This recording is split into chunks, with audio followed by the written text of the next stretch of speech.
হঠাৎই এমন শহরে চলে আসলেন যেখানে কোনো শব্দ করলেই দিতে হয় জরিমানা, এমনকি গাড়ির হর্ন বাজানো যেন অপরাধ।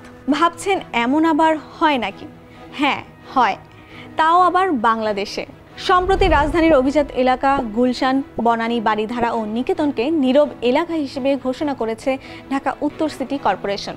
কিন্তু প্রশ্ন হলো, নীরব এলাকা আসলে কি? কেবল অভিজাত এলাকাগুলোকেই কেন নীরব এলাকা ঘোষণা করা হলো? আর হ্যাঁ, এর সুফল কি মিলছে? এই প্রতিবেদনে আমরা খুঁজব এসব প্রশ্নের জবাব।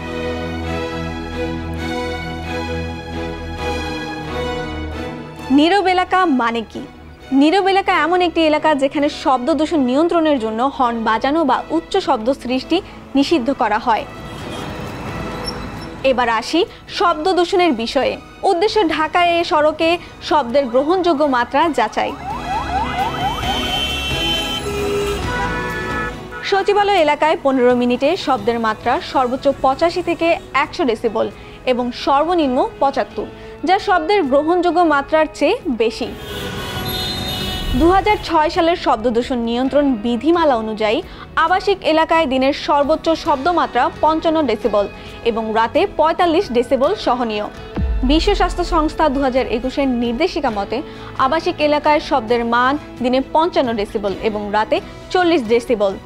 এই সংস্থাটি বলছে, অতিরিক্ত শব্দে হৃদরোগ, উচ্চ রক্তচাপ ও মানসিক স্বাস্থ্যের ক্ষতি হয়। এদিকে ঢাকা শহরের অধিকাংশ এলাকাতেই শব্দের গ্রহণযোগ্য মাত্রার চেয়ে বেশি। এর প্রধান উৎস যানবাহনের হর্ন, ইঞ্জিন ও চাকার কম্পন। এছাড়া আছে নির্মাণ কাজ, ইট ও পাথর ভাঙার শব্দ, কলকারখানা, জেনারেটর এবং সামাজিক ও ধর্মীয় অনুষ্ঠানের মাইকিং।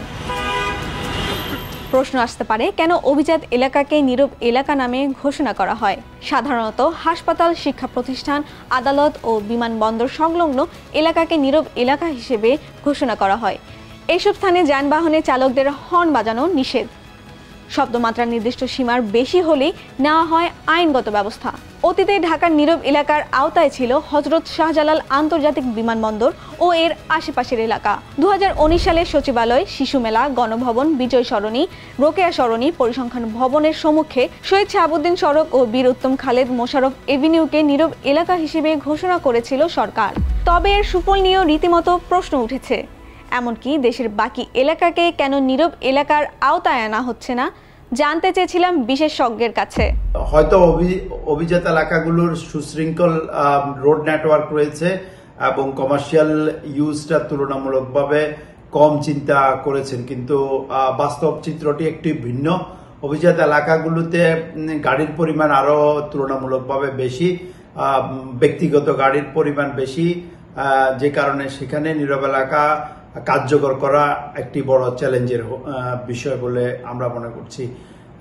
শুধুমাত্র অভিজাত এলাকাগুলোকে নীরব এলাকা ঘোষণা না করে এর পাশাপাশি মিশ্র এলাকা কিংবা আরো অন্যান্য এলাকাগুলোকেও নীরব এলাকা ঘোষণা করার সুযোগ ছিল। পরিবেশবিদ ও নগর পরিকল্পনাবিদেরা বলছেন, নীরব এলাকা ঘোষণার আগে নির্দিষ্ট কোনো এলাকার শব্দ দূষণ নিয়ে বিজ্ঞান ভিত্তিক গবেষণা করা হয়নি। ঘোষণার পরেও তা বাস্তবায়নের কার্যকর পদক্ষেপ একেবারেই দৃশ্যমান নয়, বরং কর্তৃপক্ষ ঘোষণা দিয়ে দায় ছাড়ছে। আইনে কি বলা আছে? শব্দ দূষণ নিয়ন্ত্রণ বিধিমালার ধারা 8(2) অনুযায়ী নীরব এলাকায় নিষেধাজ্ঞা ভঙ্গ করে হর্ন বাজালে তা শাস্তিযোগ্য অপরাধ হিসেবে গণ্য হবে। এই অপরাধে দোষী সাব্যস্ত হলে প্রথম অপরাধের জন্য কমপক্ষে 1 মাস কারাদণ্ড বা 5,000 টাকা অর্থদণ্ড বা উভয় দণ্ড দেওয়া হবে। পরে অপরাধের জন্য কমপক্ষে 6 মাস কারাদণ্ড এবং 10,000 টাকা অর্থদণ্ড বা উভয় দণ্ডে দণ্ডিত হবেন। এছাড়া আর কোনো দৃশ্যমান কোনো ফলাফল দেখা এখনো মেলেনি। নীরব এলাকার সুফল আছে কি? অনেকে শব্দ দূষণকে বলেন শব্দ সন্ত্রাস।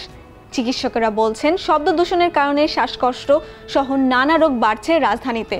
আর শব্দ দূষণের ফলে শ্রবণ শক্তি কমে যাওয়া, বধিরতা, মেজাজ খিটখিটে হওয়া, কম ঘুম হওয়া, হৃদরোগ, শিক্ষার্থীদের পড়াশোনায় বিষণ্ণ হওয়া সহ নানা রকমের সমস্যা দেখা যায়।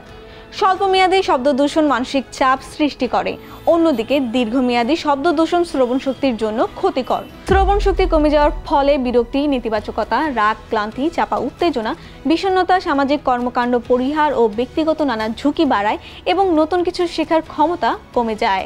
এই সমস্যার হাত থেকে রেহাই পেতেই কিছুটা হলেও কার্যকারী এই নীরব এলাকার এ ফর্মুলা। এই ঘোষণা কি শুধুই কাগজে কলমে সীমাবদ্ধ? ঢাকার মতো অতিরিক্ত শব্দদূষণের শহরে বৈজ্ঞানিক পদ্ধতিতে কিছু এলাকাকেই নীরব এলাকা ঘোষণা করা যেতে পারত, কিন্তু বাস্তবে যেসব এলাকা নীরব এলাকা হিসেবে ঘোষিত হয়েছে তার আগে কোনো সমন্বয় সভা হয়নি, কোনো বেজলাইন ডেটা সংগ্রহ করা হয়নি। নগর পরিকল্পনাবিদদের সংগঠন বাংলাদেশ ইনস্টিটিউট অব প্ল্যানার্সের সভাপতি অধ্যাপক আদিল মোহাম্মদ খান বলেন, শুধু অভিজাত বা উন্নত এলাকাকেই নীরব এলাকা ঘোষণা করা নীতিগত বৈষম্য এবং সমতার পরিপন্থী। অতিরিক্ত শব্দে ঢাকার অন্য এলাকাতেও শ্রবণ ক্ষমতা ক্ষতিগ্রস্ত হচ্ছে, অথচ সেসব স্থানে কোনো উদ্দেশ্যই নেই। বিশেষজ্ঞরা বলছেন, শব্দ দূষণ শুধু অভিজাত এলাকায় নয়, পুরো ঢাকারই সমস্যা। কার্যকরভাবে বাস্তবায়ন করলে নীরব এলাকার উদ্যোগ অনেকটা হলেও আমাদের কান এবং মানসিক চাপকে রক্ষা করতে পারে। এমন আরও তথ্য পেতে চোখ রাখুন প্রথমআলো.com/ভিডিও, প্রথম আলোর ফেসবুক পেজ এবং ইউটিউব চ্যানেলে।